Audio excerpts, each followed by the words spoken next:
From the bomber's nose, the Thunderbolt looked dead already. 30,000 feet over Germany, the sky was a hard, brittle blue. Below, the heavy bombers of the 8th Air Force droned east toward Brunswick in a geometry of aluminum. Squadrons stacked and stepped, contrails braided like white ropes. Captain James "Red" Holt sat in his P-47 Thunderbolt, just off the starboard side of the lead box, engine rumbling, goggles streaked with frost and sweat. He'd already watched one fortress fall out of formation that morning, tail shot up, one engine coughing black smoke. He knew how this story usually ended. "Straggler, low 6, dropping back," someone called over the radio. Holt twisted in his harness.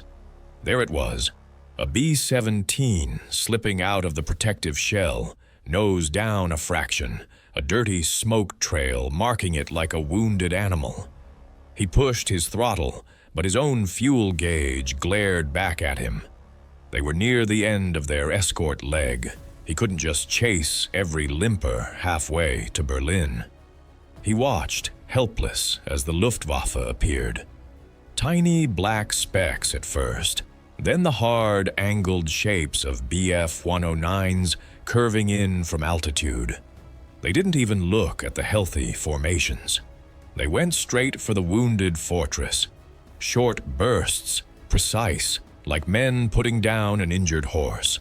A wing came off. The bomber rolled, trailing fire, and vanished into the haze. On the way back to England, the chatter on the radio was flat and bitter. They're hunting the cripples now. They don't want a fair fight, just easy meat.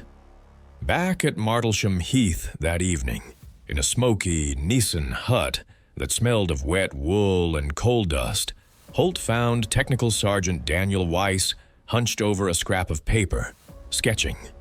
It was a P-47, all right, but not like any Holt wanted to fly. The drawing showed scorched paint, ripped panels, smoke pouring from one wing root. "You planning my funeral, Weiss?" Holt asked. Weiss didn't look up. "Maybe planning theirs," he said. "What if we give them exactly what they're looking for, and it doesn't die when they touch it?" To Weiss, the war over Germany looked like a series of sketches pinned to a wall. The operations board in the Martlesham Heath briefing room didn't show faces, just coded mission numbers, target names, arrows, and little colored pins marking losses. But if you watched long enough, patterns emerged. In early 1944, the pattern was ugly. The 8th Air Force was finally driving deep into the Reich, Brunswick, Oschersleben, the synthetic oil plants, pounding targets the Luftwaffe couldn't afford to lose. The price was paid in aluminum and blood. Bomber crews saw their odds in coffee cups and empty bunks, whole crews gone between breakfast and dinner. Weiss, pre-war commercial artist from Brooklyn, saw it in shapes and lines. He'd designed product posters before the war, made people want toothpaste and cigarettes with nothing but ink and imagination. The Army Air Forces had grabbed him, sent him through basic, then parked him where his half-dozen talents overlapped. Crew chief and occasional camouflage artist for a fighter squadron now flying P-47 Thunderbolts out of Martlesham Heath. His world was paint, sheet metal, and maintenance logs. Between jobs, he'd drift through debriefs, listening. "Lost another one off the low squadron, took flak, fell out," a bomber pilot would say. "Any fighters hit the main box?" someone would ask. Couple of half-hearted passes. Mostly they just hung back, waited for the stragglers. That was the key. If escorts were in position and the box stayed tight, German fighters had a hard time getting in. But the moment a bomber started trailing smoke, losing speed, or dragging a damaged engine, it might as well have painted a bullseye on itself. Luftwaffe pilots had learned to orbit behind and to the sides. watching for that one wounded duck to appear. The bombers couldn't help it. Ordnance blows off a panel, flak takes out an engine. That look of damage is baked into physics and bad luck. But fighters? Fighters could choose how they looked. Weiss pored over strike photos and gun camera stills, studying the way real damage showed up from 5,000 yards away. Smoke patterns, the way scorched metal dulled in certain light, how oil streaks crawled back along the fuselage. The artist in him recognized something the tacticians hadn't quite framed. The Luftwaffe was training its eyes to attack a picture. Smoke plus lagging plus ragged flight equaled attack now. If that picture could be faked, if a plane that was strong as an ox could be made to look like it was on its last legs, then maybe, just maybe, the hunters could be led onto someone else's gun sights.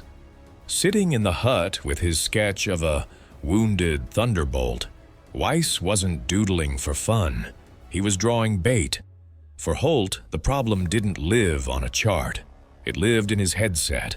Mission after mission, the soundtrack was the same. Engines, wind noise, clipped radio calls, then the thin edge of panic when something went wrong. One morning, they were headed for central Germany again. The briefing had been the usual soup of arrows and altitudes, but everyone heard the subtext. Fighter opposition heavy. Expect determined attacks on stragglers. Over the target, flak rose in black, boiling flowers. Fortresses jolted and shuddered, contrails shredding into ragged scars. Holt's flight weaved above and to the side, the big P-47s like armored shepherd dogs. 2 engines out on that lead ship, his wingman said. He's not staying with them. Holt saw it. A B-24 sliding out of position, formation tightening up and flowing past it like a river around a rock. With 2 engines gone on one side, the Liberator couldn't hold altitude or speed. It trailed smoke so thick it looked like someone was painting a black road in the sky behind it. "Red flight, stay with the box," came the group controller's voice.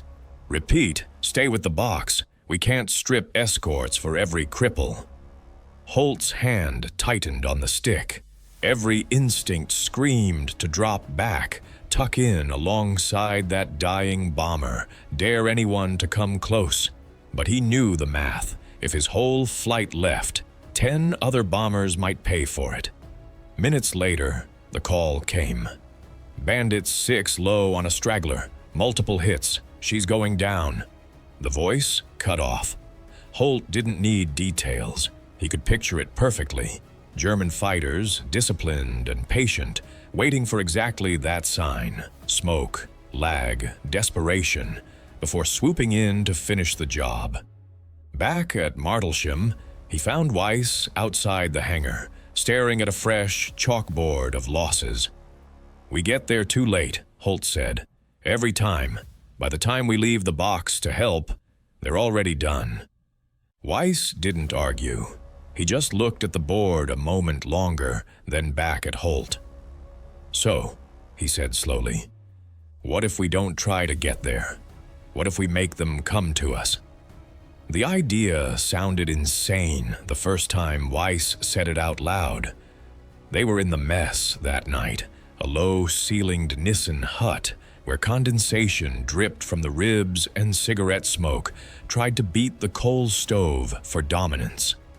Holt nursed a tin mug of something pretending to be coffee. Weiss turned his napkin sketch around so the pilots at the table could see it clearly. A P-47, nose down slightly, streaked with black.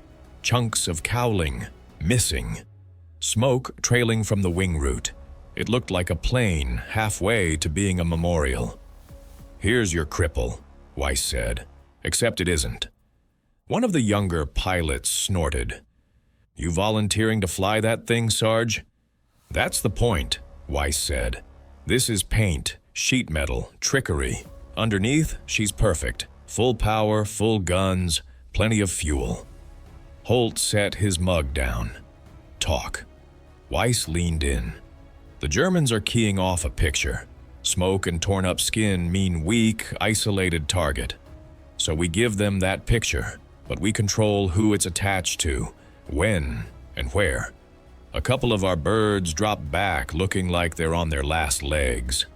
The 109s and 190s commit. And when they do, he tapped the napkin where he'd drawn other clean Thunderbolts high above. We closed the curtain. At first, it got exactly the reaction you'd expect. You're asking us to fly around with a sign that says, "Please shoot me." They'll swamp you before we can help. What if they don't fall for it? Weiss took the hits and kept coming. You're already losing bombers who can't defend themselves. I'm saying we use fighters that can defend themselves, and we decide when the fight happens. It went up the chain. The squadron leader listened, chewed his lip, and passed it to the group. Somewhere between Martlesham and a desk at Fighter Command, the plan almost died in a pile of caution, but the numbers on the bomber loss charts were bad, too bad to ignore. In the end, the approval came down like a half-hearted blessing, a trial, limited and quiet. No paperwork spelling out fake damage decoys, no wide doctrine change, just a line in orders. 3 P-47s to be modified for special escort duties, volunteer pilots only. Weiss stared at the paper, then at the row of solid, unmarked Thunderbolts outside the hut. Time to turn them into liars. They started with paint. Weiss and his crew rolled 3 P-47s into a far corner of the dispersal, away from curious eyes. Under gray English skies, they went to work with brushes, spray guns, and an artist's ruthlessness.